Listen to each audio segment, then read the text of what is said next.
On today's Daily Strike, the Lightning beat the Sabres 4-3 in overtime. This is the latest news and notes on the Tampa Bay Lightning for Wednesday, February 4th, 2026. I'm Steve Versnick. The Lightning were back at Benchmark International Arena on Tuesday night after their 6-5 shootout win in the Stadium Series Sunday night. The Bolts were playing the Sabres for the first time this season. It was the Lightning who would strike first. Power behind the net. Checked by Kucherov, but the puck is going to bounce to Dahlin. Lost to Guentzel. Right to go. Kucherov! Score! The Sabres turned it over, and Guentzel hurried into Kucherov, who snapped it home before Ellis could react. 1-0 Lightning with 9:36 left in the first. It's Kucherov's 29th of the season, but Buffalo would answer about 6 minutes later, and it was 1-1 after one. It was a scoreless second period. Then the Sabres would take the lead early in the third. A few minutes later, the Bolts got a power play. Center point Radish. Shoot, save made. Score! Bjorkstrand on the rebound! Well, that time there was a rebound, and the Lightning got a clean second shot. Bjorkstrand rams it in. Power play goals in back-to-back games for Bjorkstrand. It's 2-2 with 11:07 left. It's Bjorkstrand's 9th of the season. Buffalo would then add a power play goal of their own, and they had a 3-2 lead. The Lightning would pull Andrei Vasilevskiy late. 28 to go. Radish, right circle, Kucherov. Blast! Radish. Score! Radish! Darren Radish! He's tied the game at 3 with 25 seconds left. An absolute bomb!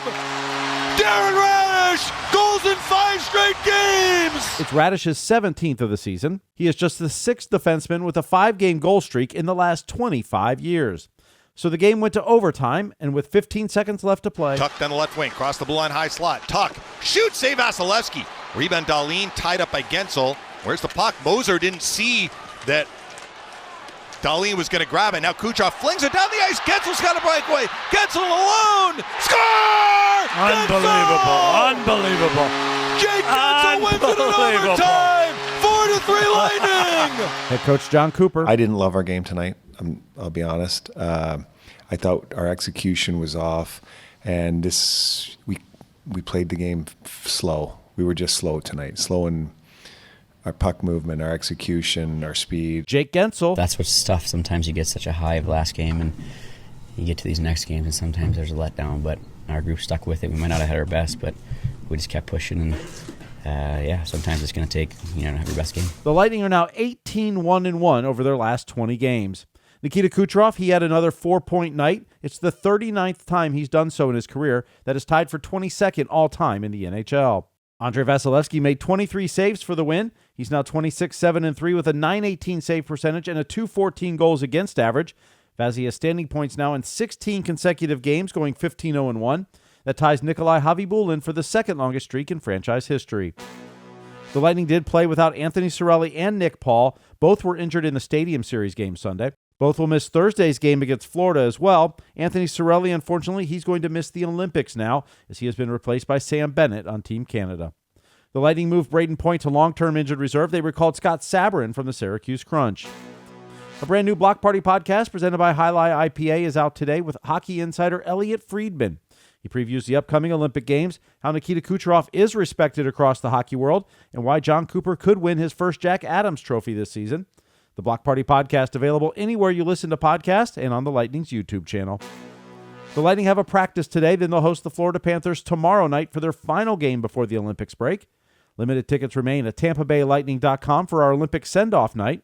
Puck drop is scheduled for 7:30 p.m. Eastern. Our radio pregame coverage starts at 7 o'clock on 102.5 The Bone and in the Lightning mobile app. The game is once again televised on ESPN+, but we'll have the local TV pregame show starting at 7 o'clock on The Spot, Tampa Bay Channel 66.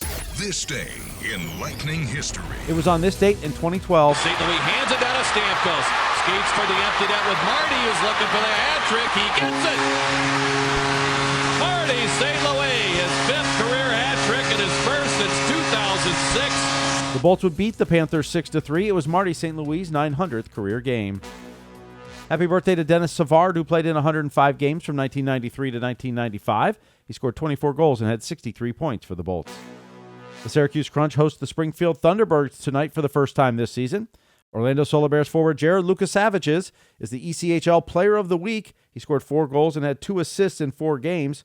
Orlando will travel to Portland, Maine for games on Friday and Saturday night. Thank you for listening to The Daily Strike for Wednesday, February 4th, 2026. I'm Steve Versnick, where every day is Hockey Day.